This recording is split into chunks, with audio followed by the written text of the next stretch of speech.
Tanda halus manipulasi psikologis. Pernahkah kamu merasa lelah secara mental setelah berbicara dengan seseorang, tapi kamu tidak tahu kenapa? Kamu merasa bersalah, padahal kamu tidak melakukan kesalahan. Kamu merasa ragu, padahal sebelumnya kamu sangat yakin. Dunia manipulasi tidak selalu berisi bentakan atau ancaman. Manipulasi yang paling berbahaya seringkali datang dalam bentuk kebaikan, perhatian, bahkan cinta.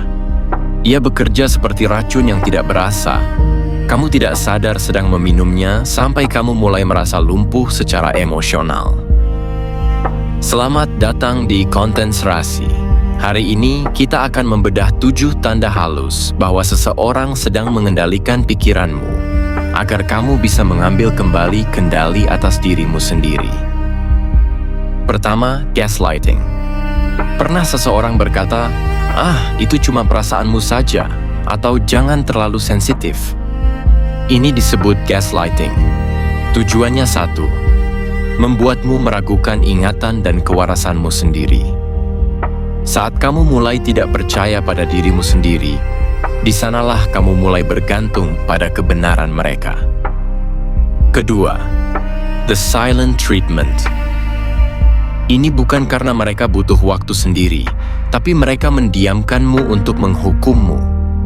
Mereka ingin kamu merasa gelisah, merasa berdosa, dan akhirnya kamulah yang datang memohon maaf, meskipun mereka yang memulai masalahnya. Keheningan mereka adalah cara untuk membuatmu berlutut. Ketiga, guilt tripping. Manipulator adalah ahli dalam berperan sebagai korban. Saat kamu mencoba menegur kesalahan mereka, mereka akan memutarbalikkan cerita sehingga kamulah yang merasa telah menyakiti mereka. Tiba-tiba fokusnya bukan lagi pada kesalahan mereka, tapi pada betapa jahatnya caramu menegur mereka. Keempat, love bombing. Hati-hati dengan perhatian yang terlalu berlebihan di awal hubungan.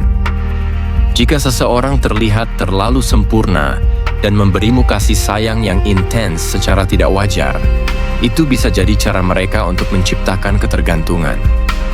Mereka sedang membangun sangkar emas sebelum mereka mulai menarik kendalinya. Kelima, menggunakan kelemahan sebagai senjata. Mereka mendengarkan ceritamu, rahasiamu, dan lukamu, bukan untuk memahamimu, tapi untuk menyimpannya sebagai amunisi. Di saat mereka terdesak, mereka akan menggunakan rasa takut atau trauma masa lalumu untuk membungkam dan membuatmu merasa tak berdaya. Keenam, generalisasi palsu. Pernah mendengar kalimat seperti, "Semua orang juga mikir kamu aneh," atau "Keluargamu sendiri saja tidak setuju denganmu."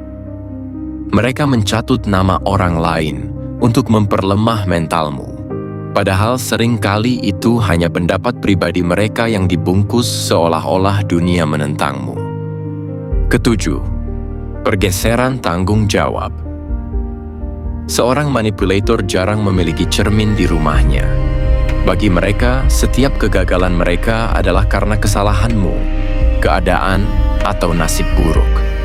Mereka tidak pernah salah, dan kamu adalah alasan mengapa hidup mereka sulit. Mengenali tanda-tanda ini bukan untuk membuat kita menjadi paranoid atau penuh kebencian. Ini adalah tentang perlindungan diri.